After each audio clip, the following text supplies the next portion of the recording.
我们要上路了，你怕不怕？母亲不怕，继儿就不怕。可万一母亲选错了路，你会不会怪母亲？不会，母亲选的路就是继儿选的路，母亲去哪，继儿就去哪。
月儿，子喜，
母后，怎么样？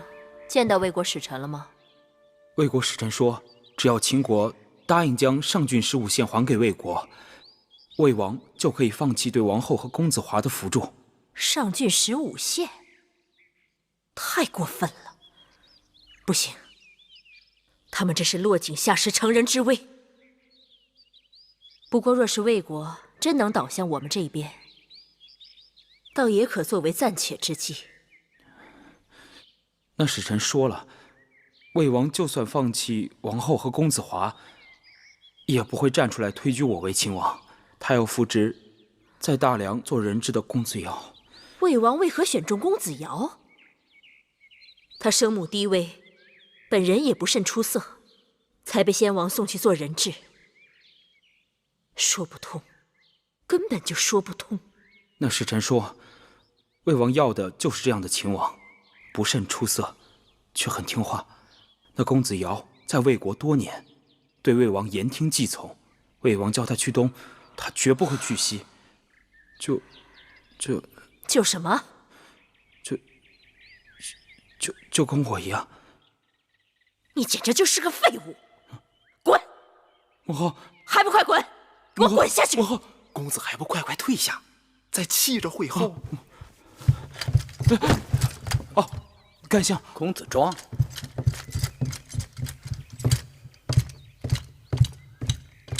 会后。干相免礼。怎么样？找到处离子了吗？他不在府上，据说出城去了。这些日子每让他进宫，他就称病，已经许久不出门了，怎么突然病又好了？据微臣所知，王叔养病，并未闭门谢客。他府上各路朝臣人来人往，热闹得很。前些日子还亲自送雍瑞出城，前往燕国。他们这是想干什么？微臣猜测，他们是想把芈月母子接回秦国。大胆！质子无照回母国是大罪。会后，武王已没，此刻秦国已无王无君啊！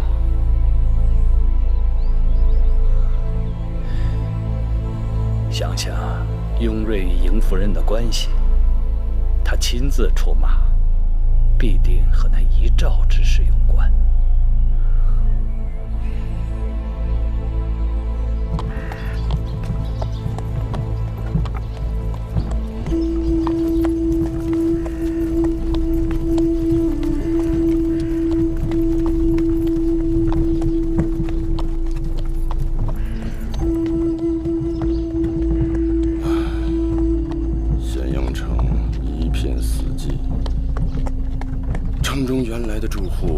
都到哪里去了？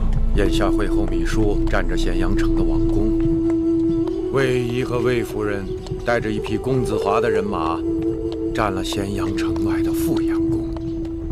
各路兵马日日杀进杀出，如今城中的住户都逃到城外去了。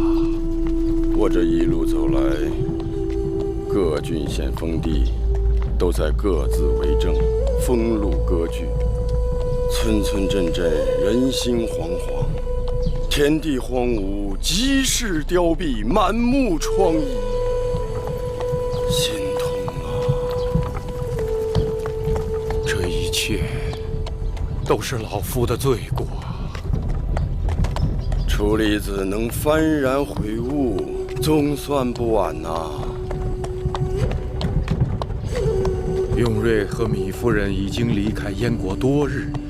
如今到哪儿了？怎么一点消息都没有啊？赵国和燕国原先答应好护送芈夫人他们入函谷关的，但是芈夫人知道没有白得的好处啊，所以婉言谢绝了。这太危险了！听说会后已经派出多路王军，在通往咸阳的各条路上严加盘查过往车辆和人员。芈月母子要回来的消息，大概让他们也知道了，所以我也让魏冉将军带人前去迎候。眼下大秦的确也只能指望他们母子了。唉。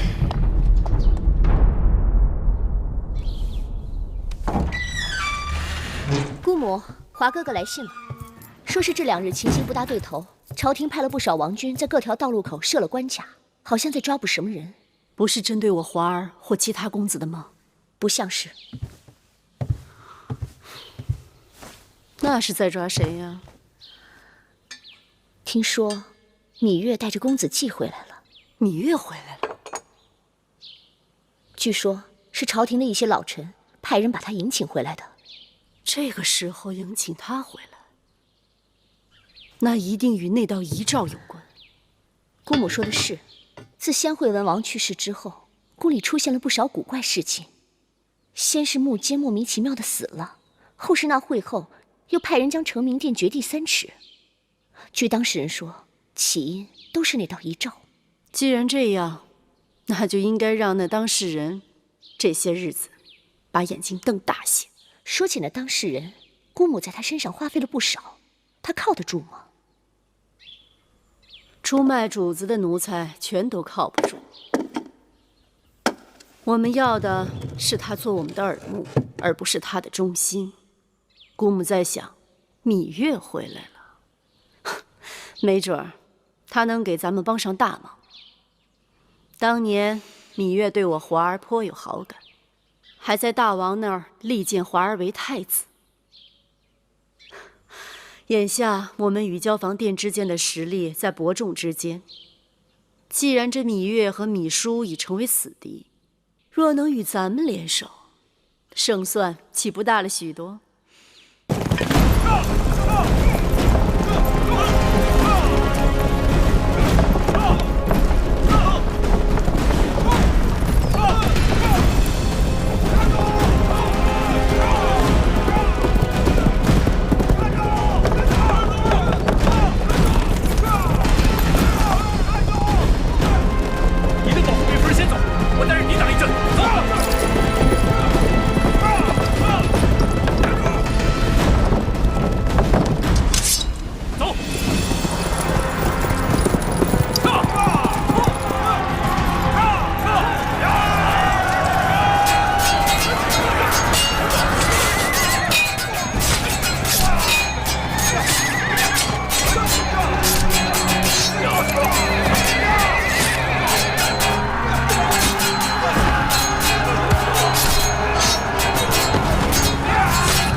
军爷，这都是一些粮食。哎呦，军爷！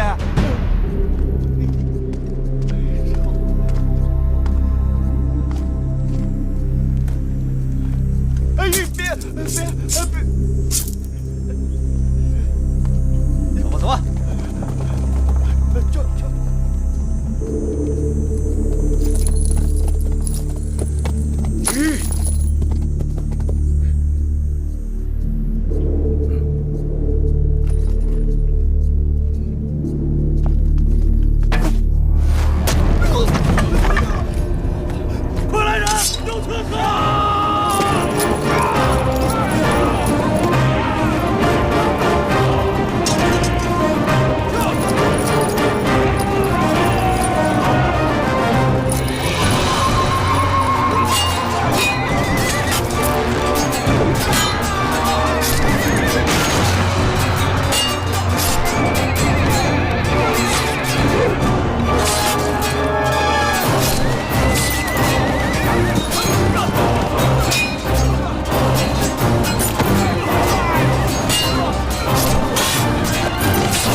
清理了。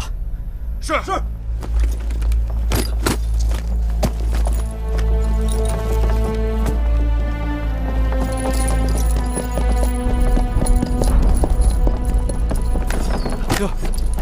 尤大人，我姐姐呢？在马车上。小冉，姐姐，继儿，舅舅，舅舅，这一路，我的心一直悬着，见到了你，这心才落了地。听说姐姐和继儿一直遭到米叔人马的追杀，你们能安然无恙，总算是大幸。幸亏雍大人一路照应，他已经受伤，能护送我们到这儿，实属不易。多谢雍大人，此地不宜久留。照约定，我自和裴米夫人去北郊行宫，你我分头行事。雍大人放心，司马将军已经把一切都安排妥当了。继儿跟着我走，姐姐就拜托雍大人了，就此别过。继儿，走。会后，会后。怎么样？没抓住。你的人都是废物，就那么几个人也抓不住，跑哪去了？芈月和雍瑞的人马没进咸阳城，他们冲北郊行宫的方向去了。行宫不是有王军把守吗？会后，雍瑞是朝中老臣，王军里一定有他的人。都监，冯甲，即刻带人跟我去北郊行宫。是。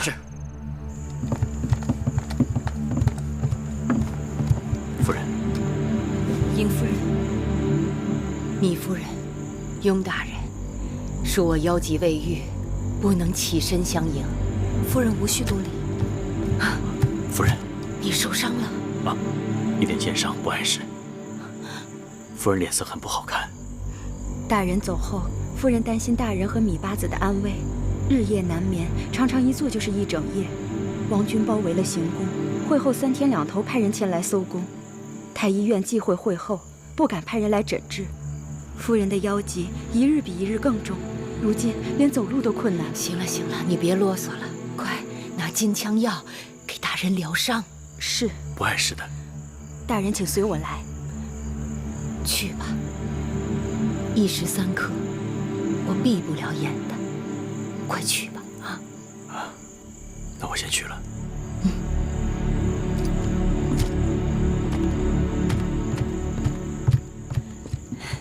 糜夫人，来，过来。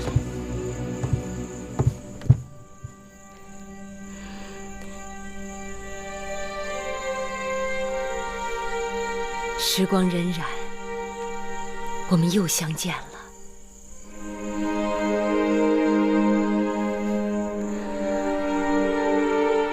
夫人吃苦了。别这么说，我这条命能撑着挨到今日，就是为了你。不用问，我也知道，你这1年来吃了多少苦，受了多少的煎熬。换做别人，早就心灰意冷。你肯来，有胆量来，这说明先王总算是没有看错人呐。殷夫人谬赞，芈月不知是否担得起这份责任。先王留下了遗诏，传位于公子季。当日只是以备不时之需，若不是因为淫荡愚蠢自闭，芈叔勾结权臣，弄权误国，害得大秦4分5裂，这道遗诏恐怕永远都不会面世。我说到这些，你是不是觉得有些委屈啊？天命不可违，芈月无怨言。只是要将秦国社稷江山担在肩上，芈月战战兢兢，无比惶恐。无论什么样的周折，该是天意。会后绞尽脑汁猜测，那先王的遗诏会藏在哪里？其实啊，这先王的遗诏就藏在我的身上，他可比性命都要宝贵。你要保护好他。芈月明白。撤！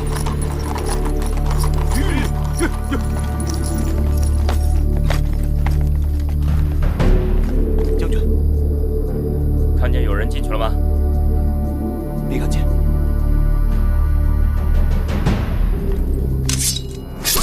看见了，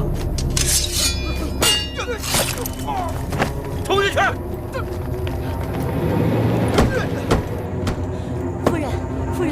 拿宫门了。夫人，我们赶紧走，我们快走。不，我不走，你快带芈月走。殷夫人，我已经完成了先王的而你却任重道远，别让我这老夫给你们半手半脚的。殷夫人何出此言？我能活到今日是命数，在我所有的兄弟姐妹当中，除了初离子这个幼弟全部先我而去，有他们在那边，即便是今日就走了，我也不会觉得孤寂。我虽为女子，为了秦国的江山社稷，该做的我都做了，不愧于列祖列宗。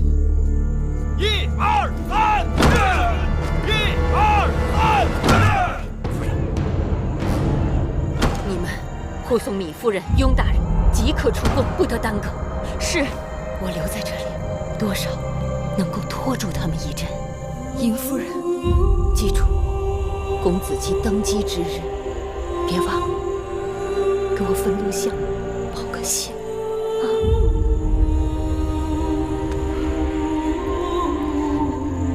你我就此别过。有一人到了那边，在笑谈长夜。此时秦国危在旦夕，不是儿女情长的时候。芈夫人，快走吧，快点，带他们2个人走，快走！芈夫人，我们走吧。殷夫人，快走！夫人，快走啊！夫人，我们走吧，走吧。殷夫人，芈夫人，快这边走，快走！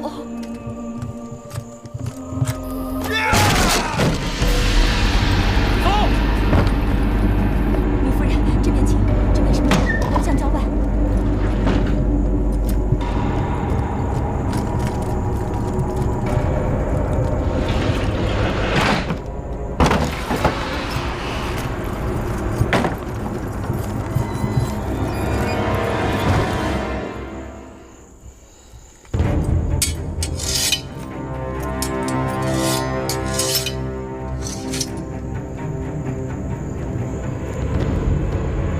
嬴夫人，芈叔，1年未见，你令人刮目相看。我一直不愿相信，一个荒郊行宫的弃妇会隐藏着什么天大的秘密，没想到事与愿违。我与先王乃是亲姐弟，我知道先王一生中的全部秘密。你所说的秘密，只不过是我与他之间的又一个默契而已。先王临终之前交代我一些事情，如今我已经把他办妥，可以随他而去了。你这是谋反叛逆！谁在叛逆？谁在谋反？你该最清楚。我是惠后，你应当臣服于我。哼！你笑话！大胆！惠后息怒，眼下还是追查芈月的下落更为重要。我问你，芈月在哪儿？先王的遗诏在哪儿？你要先王的遗诏做什么？我是先王的遗孀，先王的遗诏自然应当交于我。真是好笑！我若即刻拿出这道遗诏，你真的准备奉诏吗？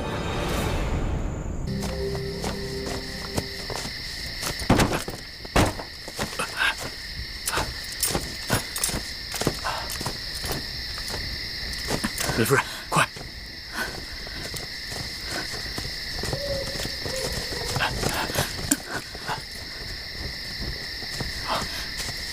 雍大人，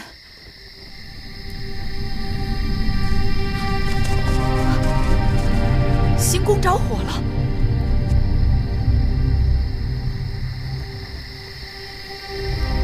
那殷夫人她，殷夫人她随心所愿了。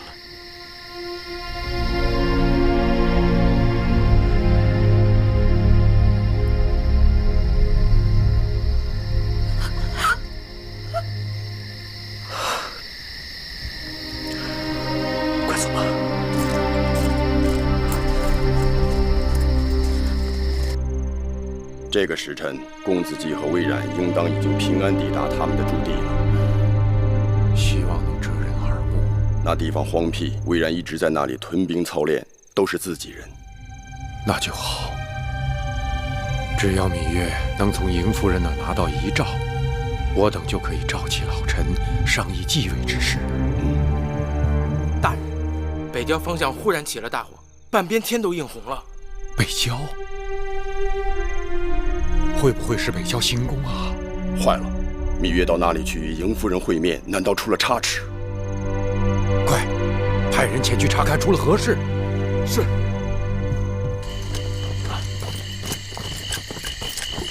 你看，那边那条小路，一直走下去，就可以跟司马错将军的人马碰面了。好。什么人在那边？李夫人，你们是何人？好，将军不要误会，我等是来接应你的。你等奉何人之命前来接应？是左相出离子。谁呢？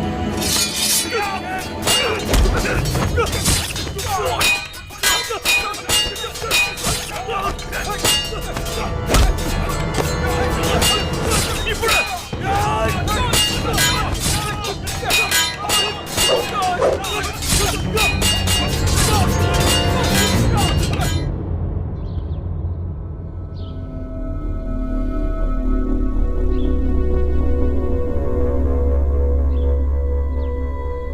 怎么还没醒啊？谁知道啊？也该醒了。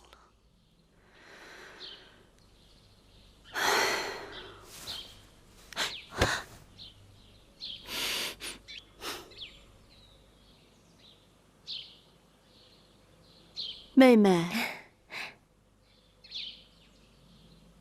妹妹，你醒了！哎呀，真是老天有眼呐！姐姐都快担心死了。芈夫人昏睡不醒，姑母都守了夫人大半夜了。妹妹怎么了？是不是哪里不舒服呀？啊，这是咸阳城外的富阳宫。妹妹放心，在姐姐这儿保你平安无事。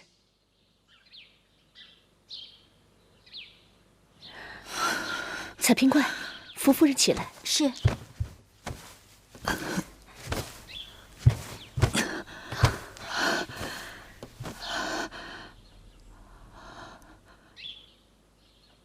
我怎么会在你们这儿？昨夜，北郊行宫着火了，派人去急救，正好赶上你的人马和会后的人马打成一团。会后的人马？是啊。他们冒充出离子的手下，让你们猝不及防。我的人发现你被抓了，就把你给抢回来了。雍大人他们呢？雍大人？哦，雍大人他们在混战当中和我的人失散了。那可有人去打听雍大人的下落？去了，只要有了雍大人的下落，立即告诉夫人。当初跟妹妹分开后，心里时常惦记。听说是因为会后的威胁，妹妹在燕国也是受到了燕国国相的百般为难。可恨的是这山高水远，不能相救，真是令人伤感呢。多谢魏夫人挂念，我在燕国一切都好。不光是我，怡儿对你也是深有担忧呢。要不是因为那会后从中阻拦，怡儿一直都想劝说武王把你们母子接回来呢。是啊，姑母说的都是实情。武王后虽有身孕，但容光照人，想来这腹中胎儿倒是没有拖累你。武王并天，百草凋零，魏王人苦撑大局，实是左支右绌。若不是因为这腹中的孩子，我早随夫君去了。唉，我怡儿可怜呐。好在怡儿她识大体，知道这大秦的朝政全靠她一人支撑了。武王后和魏夫人出手搭救芈月，一意行事，芈月敏感无内。那是，我们如今是在一条船上了，万事休戚与共。听武王后的意思，是有事要与我商议。是啊，眼前的大事，姐姐以为，眼前的大事就是芈夫人把身体调养好，国事家事来日方长。彩萍，尽心尽力伺候好夫人。是。别愁眉苦脸的了，喝点水。姑母，我就不明白，这芈月已经在我们手里，开诚布公有何不好？怡儿不要着急，凡事欲速则不达。那芈月是何等聪明人呢？你若见面3句不到就跟他提起遗诏的事情，他一定会起疑心的。既然他眼下已经在我们这儿了，咱们就一定能拿到遗诏。反正他也逃不出这富阳宫。姑母是怎么知道芈月在北郊行宫的？透露这消息的人是芈姝的心腹，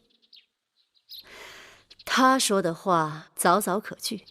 我们煞费苦心，就是为了得到遗诏。有了遗诏，我们就可以借此收服人心，号令天下。芈姝那边再猖獗，也拿我们无可奈何。是啊，我华儿如今是诸公子当中实力最大的，又有旧族的支持，再加上这遗诏，无人能与我们抗衡。只不过，要想让这芈月心甘情愿地奉上这遗诏，恐怕还得花点功夫。他有遗诏，急切需要有人扶助他孩儿登基。我是王后，华哥哥有兵马，他不靠我们，又能靠谁？所以啊，怡儿不要心急，稍安勿躁。我们要让那芈月知道，从我们身上得到的好处，远远大于我们从他身上得到的好处。芈夫人半途被人掳走，雍瑞有负众望，深感愧疚。这不能怪你。为了先王的遗诏，英夫人已经舍身殉义，你也出生入死，负了伤。那些人权谋百变，我们是防不胜防啊！雍大人可否看出那半路杀出的兵马是何来历？还不清楚，但肯定不是会后的王军，倒像是公子华的人马，也有可能是其他公子的。我发现芈夫人被人掳走，带人厮杀，但终因寡不敌众，眼睁睁看他们逃走。他们定是冲着遗诏而来。眼下诸公子各自占山为王，心怀鬼胎，胜负难定。谁拿到先王遗诏，掌握了芈夫人母子，便有了得到朝廷内外拥戴的筹码。既然这些人都投鼠忌器，芈夫人应该暂无性命之忧。我等要先打听芈夫人下落，再找对策。也只好这样了。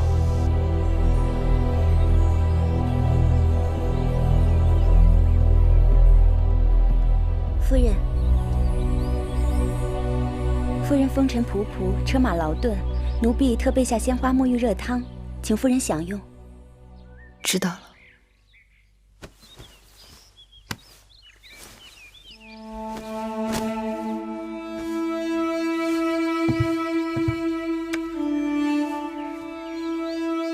夫人的这只簪子古雅精致，好漂亮啊！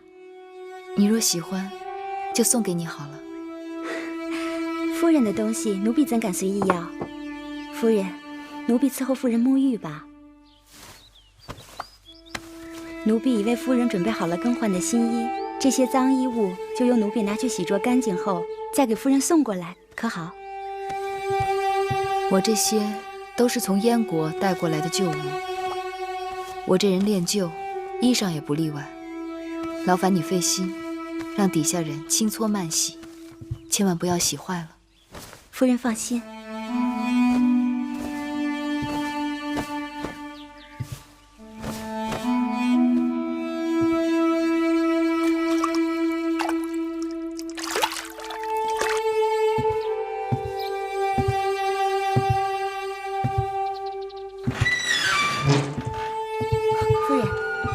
裳拿来了，拿过来。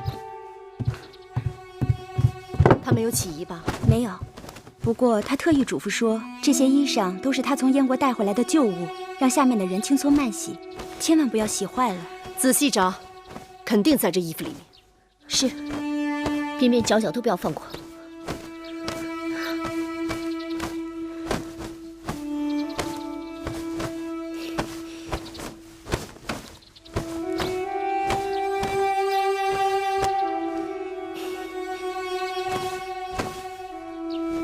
不用找了，他是在戏弄我们。他若真是在戏弄我们，说明他对我们早已起了疑心。那么眼下，只好开门见山了。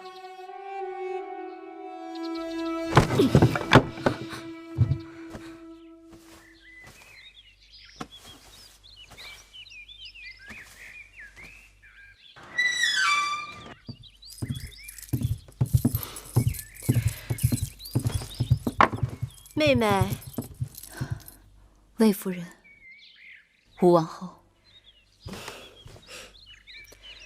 这2日看着妹妹的气色，真是好多了。有魏夫人和武王后的精心照料，芈月自然神清气爽。既然芈夫人身体已经康复了，那我们就可以商议正事了。武王后不说，我也正想向你们打听呢。你们是否与雍大人联络上了？说起这事儿，我比妹妹还急呢。派去打探的人说，雍大人那次遭遇的是王军中的禁军，好像还受了重伤。竟有此事？妹妹不必担心，雍大人受伤了，妹妹的事儿就由姐姐来帮衬了。姐姐，这话是何意？你我认识多年，彼此也就不绕圈子了。眼下你我共同的敌人是芈姝，他想要你死，也想让我们死，只有我们联手才有生路。如何联手？我听说会后一直嫉恨你们母子，是因为先王他给妹妹留下了一道遗诏。遗诏？什么遗诏？妹妹知道是什么遗诏。哦，难道魏夫人说的是那道遗诏？对，就是那道遗诏。它在哪儿？已经被会后烧了。烧了？妹妹真会打趣。我看着她在我面前烧掉的。那遗诏上面说了什么？先王封继儿为蜀侯，并让我跟随继儿一同去巴蜀。哎呀，看来妹妹还是信不过姐姐呀。眼下咸阳城内人人皆知，先王还给妹妹留了另一道遗诏。多少人都是因为那道遗诏而祸到临头的。听说当年就是因为他，会后派人毒杀了患者令穆坚，前日北郊行宫的邢夫人又莫名其妙的被大火烧死了。妹妹，姐姐可是豁上性命来帮你的。世人飞短流长，那些道听途说，魏夫人何苦当真呢？那若没有这道遗诏，你母子2人为什么千里迢迢从燕国又赶回了秦国呢？武王去世，继而回咸阳来祭奠兄长。可是有人真的见过这道诏书。那诏书上写了些什么？先惠文王驾崩后，当传位于公子嬴稷。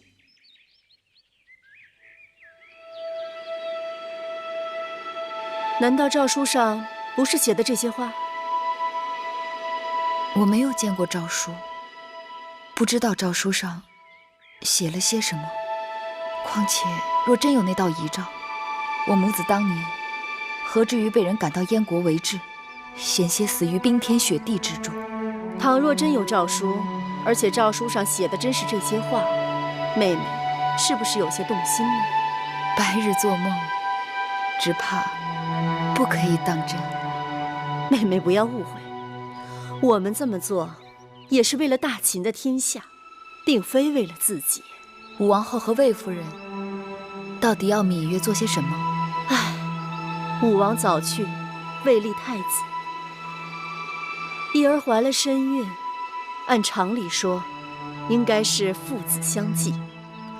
可是眼下男女未知，会后那边又一心要扶持任他摆布的公子壮为新君，这不招来了天下大乱。此刻需要一人来平定乱局。难道魏夫人和武王后竟有意让继儿来做这个王位不成？若能换来大秦天下太平，诸公子罢征，武王后也愿意让出尊位。当然，妹妹也是知恩图报之人，定不会亏待了武王后和姐姐。我猜测魏夫人的打算是助继儿登上王位，以众公子华为摄政。若王后生下王子，当立为太子。妹妹真是贴心呀，字字说的都是我想说的话。我若真有这道遗诏，就照魏夫人说的去办好了。可难就难在，我真的不知道这道遗诏究竟在何处。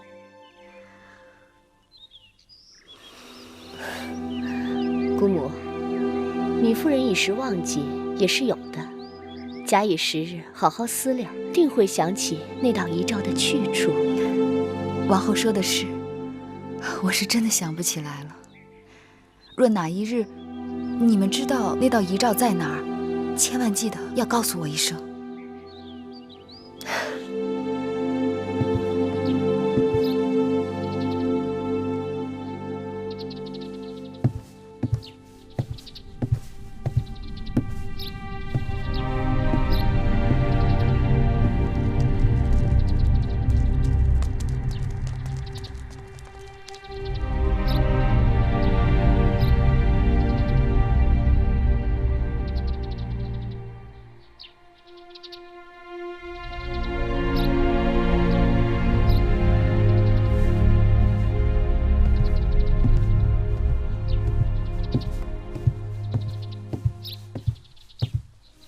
夫人，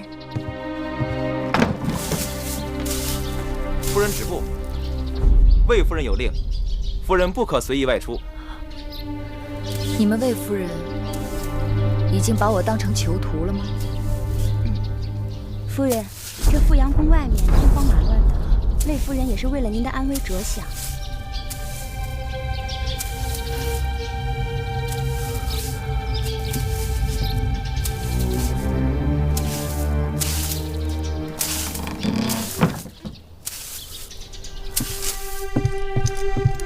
会后怎么样？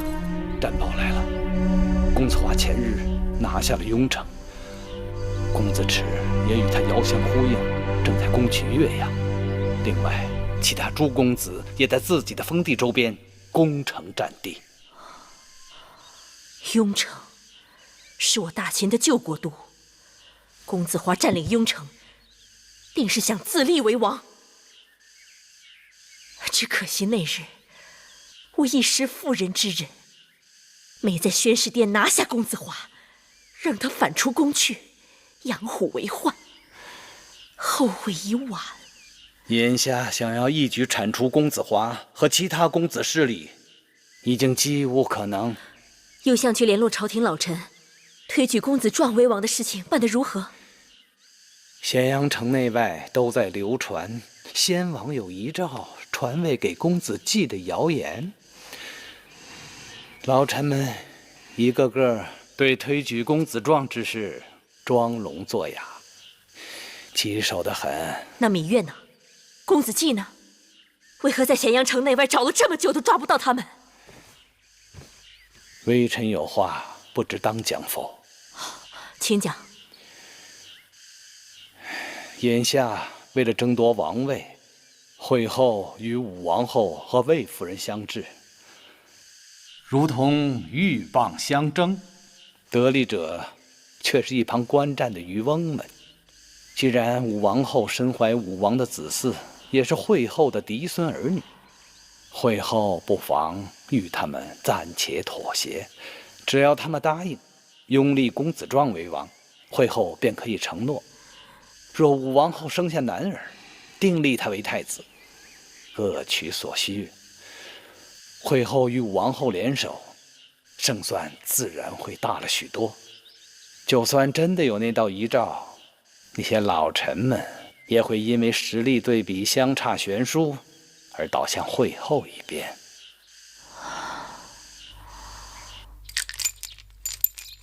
你就是那个有名的草鬼婆？老妇只是游走山寨，草药治病，从不害人。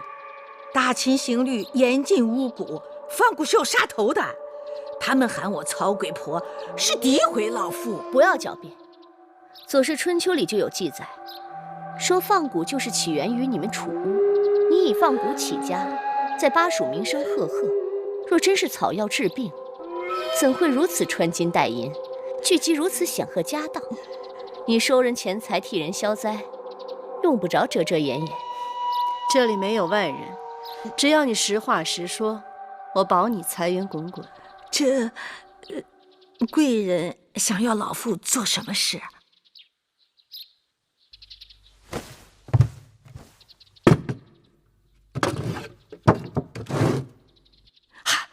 你若真是手段高明，这些珠宝全部供你享用。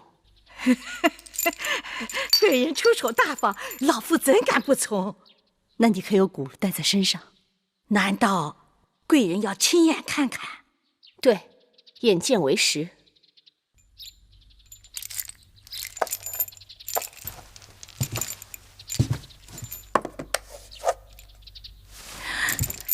就是他呀，这么个小玩意儿。哎，贵人不要小看他，这蛊虽小，可神通广大，它能让人生不如死。如何生？贵人莫动，将它放入茶碗酒水中，让人服下。那中蛊之人3个时辰之后就会发作，首日发作，疼痛撕心裂肺；第2日发作2次，疼痛深入骨髓，痛不欲生；第3日会发作3次。若想止痛，就必须驱除蛊虫，那就得服用特制解药。解药？你有解药吗？这是解药，服用后1个时辰就可解蛊。记住，这解药服用前不得遇水，遇水即刻失灵。还有这样的事？那如果没有解药，会变成什么样的情形？若不服解药，半月之后鬼魅迷惑，神志混乱。贵人想让那中蛊之人做什么事，无所不从。到那时再想服解药，驱除蛊虫也晚啦。晚了？2旬之后，蛊虫食尽其5脏6腑，中蛊之人四肢溃烂而死。快，把这蛊虫拿远一些。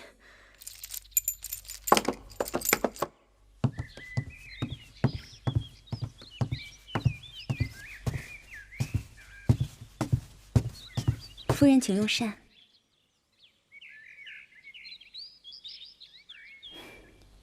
夫人应当保重身体。魏夫人那边在想方设法联络雍大人和魏冉将军，一旦办妥，便会送夫人出宫，与公子祭团聚。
妹妹，妹妹，你这是怎么了？痛，浑身剧痛入骨。姑母，这米夫人昨日还好好的，怎么一日功夫就痛成这样？难道是得了什么古怪急症？怡儿别急，姑母倒是听说这世间真是有一种急症，染上之后如同承受百虫啃噬其骨，那滋味儿真是痛不欲生啊！那急症有药可治吗？有是有，就是那药珍贵，得来极其不易。太好了，既然有药，救人要紧，赶紧派人去找。我相信米夫人一定会不惜代价酬劳咱们。不劳你们费事了。妹妹此话何意啊？你们心里清楚得很。你们先前从我这得不到的东西，是什么手段都得不到。哎呀，妹妹，你可真是误解了姐姐的一番好意了。我曾想到过，你们会对我做什么卑鄙龌龊的事情，无非就是用药下毒。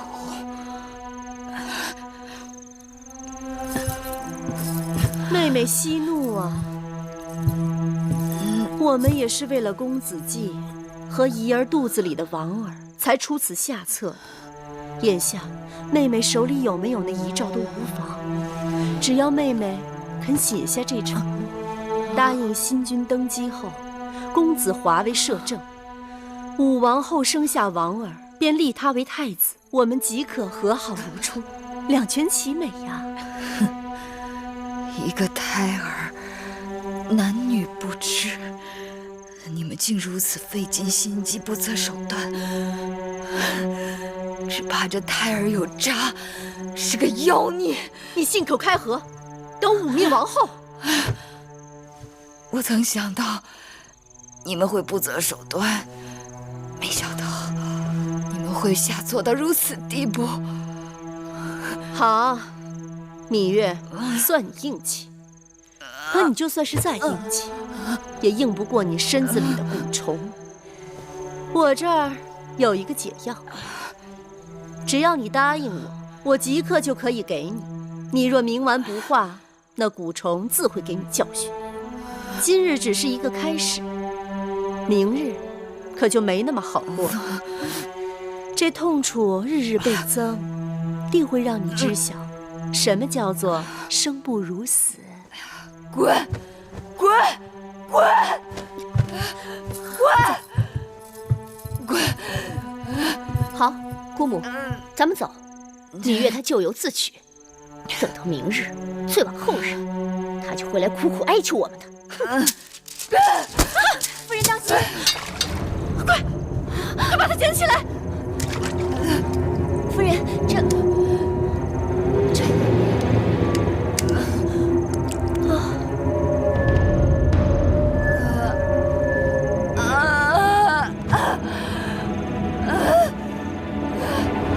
我和武王后好心遭雷劈，芈月，你自求多福吧。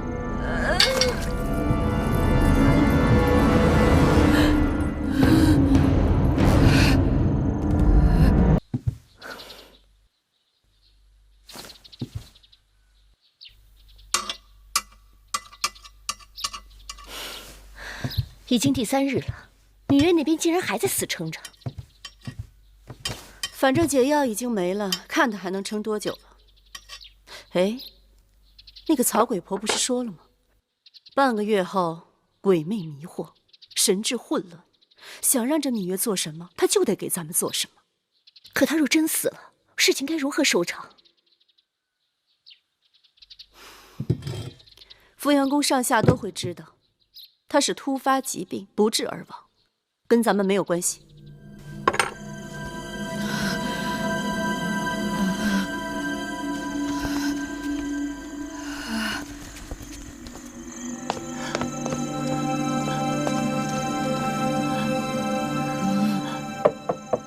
米夫人，米夫人，米夫人。母亲呢？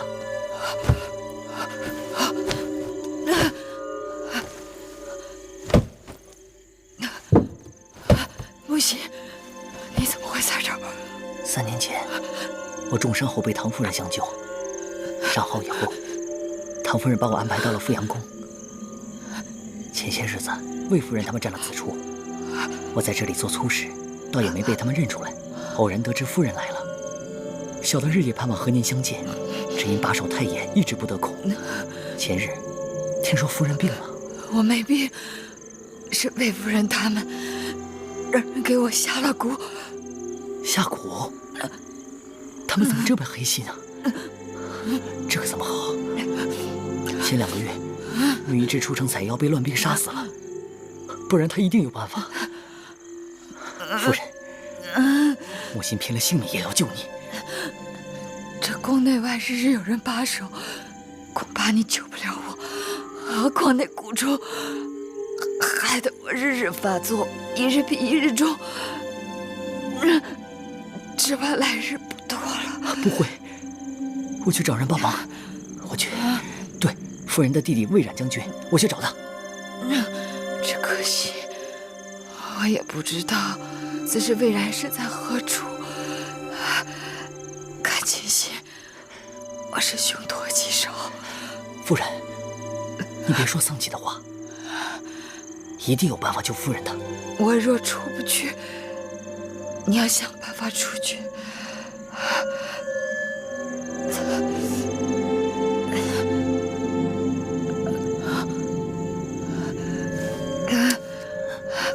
把这东西交给雍大人。好，或者魏冉。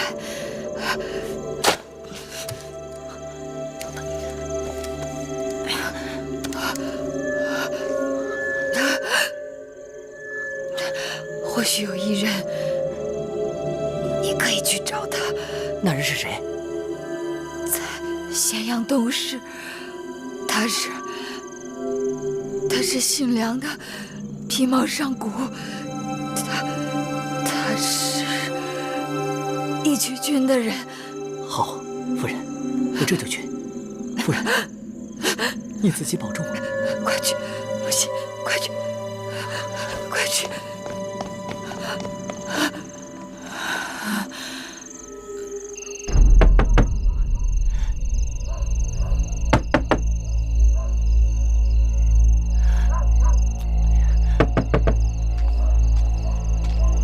谁呀？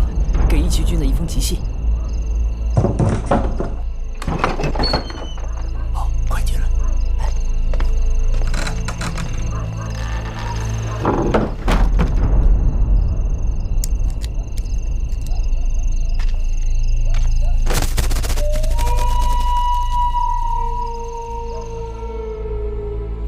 咱们这次去岳阳，离咸阳不远。公子持正带着人跟王军他们打得热闹，等他们打累了，咱们再出手解决也有。哼，也许有一日，我们也可以大摇大摆的到咸阳城里面去逛逛。对了，听说了吗？你那个姐姐，岳公主也回咸阳了。真的？那得赶紧。赶紧什么？赶紧打探一下。有这个必要吗？知己知彼，百战不殆。什么意思？兵书上的话。小子，记住了啊，少在我面前卖弄。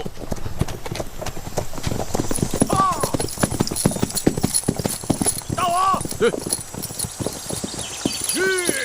大王，咸阳城传来消息。何事？是岳公主。岳公主在咸阳城遭人谋害，危在旦夕。谁胆子这么大，敢动我喜欢的女人？姐姐有难。五位白起，我们几个先去咸阳。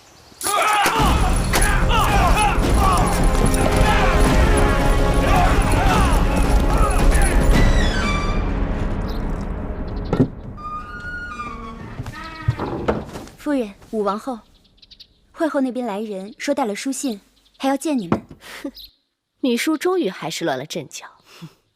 姑母，你说是见还是不见？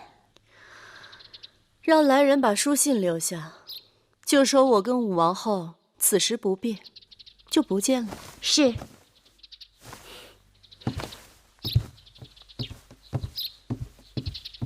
米叔肯定是听到风声了，他想立公子壮为王，又想让我们替他出头。哼，可惜呀，算盘打错了。眼下最重要的就是从芈月那儿把我们想要的东西拿到手。是啊，时间紧迫，转眼已经10日。看着芈月日日被这蛊虫啮食，精神已经恍惚，髌骨支离，可她还是咬着牙不肯就范。这个女人好狠哼，让她再狠个3、5日，到时候姑母想让她做什么，她都情愿了。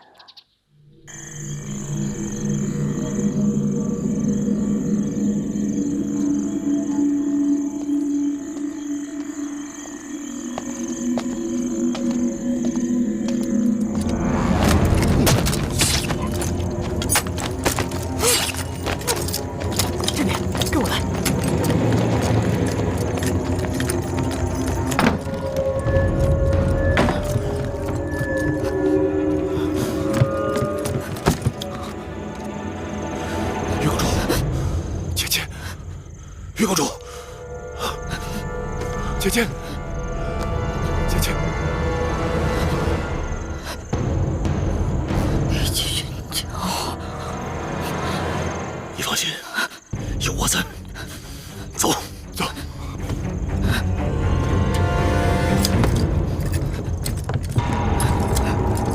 老婆，怎么样？我带兄弟们到那边放了把火。烧得好，我们走。走。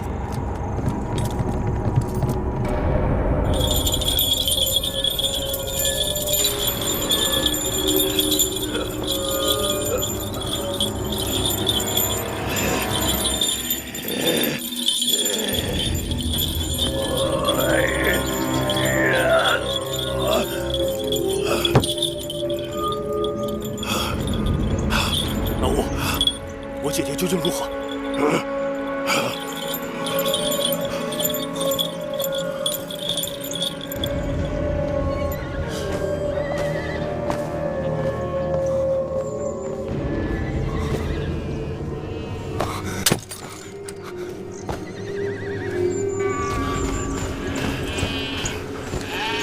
老吴，你告诉我，月公主她怎么了？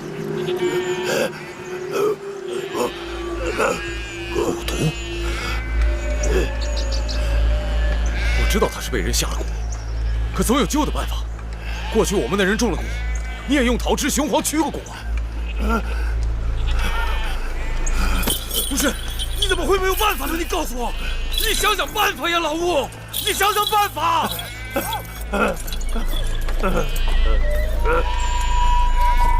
你是说太晚了？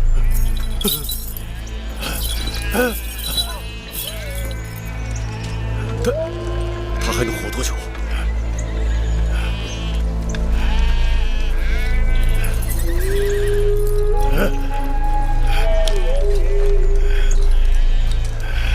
只有5日了。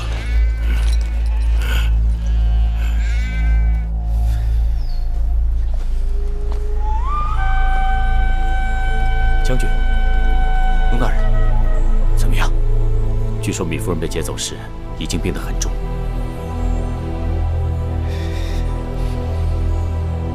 不过，那夜袭击富阳宫的竟然是义渠王的人马，所以我想将军不必担心，既然是义渠军，不会对米夫人怀有恶意的。一定要搞清楚缘由，我得亲自去一趟。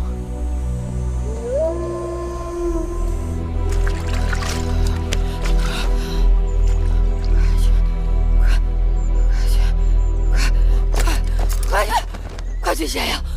秦国有大难！快去！秦国有大难！快去！不能看着不管！快去！快去秦国！秦国有大难！姐姐，是我，你看看我，我是秋郎啊！他怎么了？他怎么连我都认不出来了？他现在谁都不认识了。可是他在跟人说话呀！他在跟他自己说话。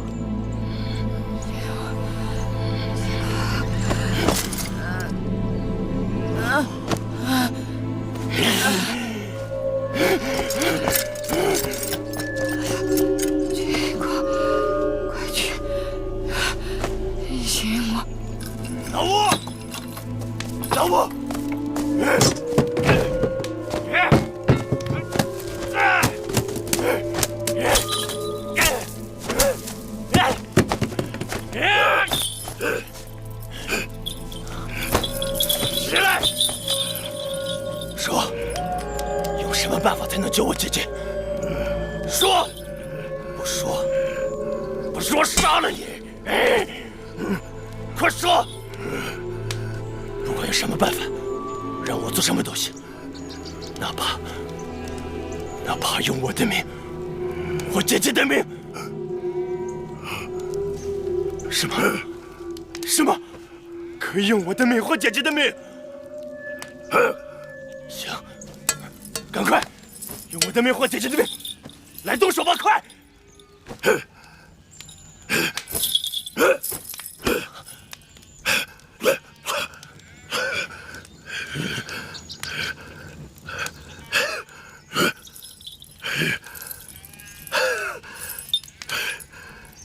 是我吗？是不是？那究竟是谁啊，老吴？是谁？你告诉我是谁？是谁能救我姐姐的命？你说呀！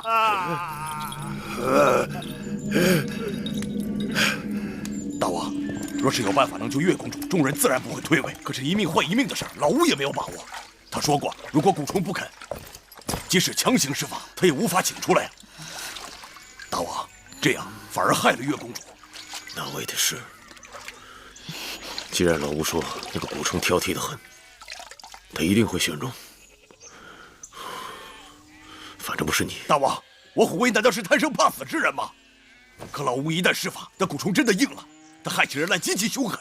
那万一选中了谁？不是谁，那个人一定是我们部族里的男人，而且是个身强力壮的男人。大王，这正是我担心的事。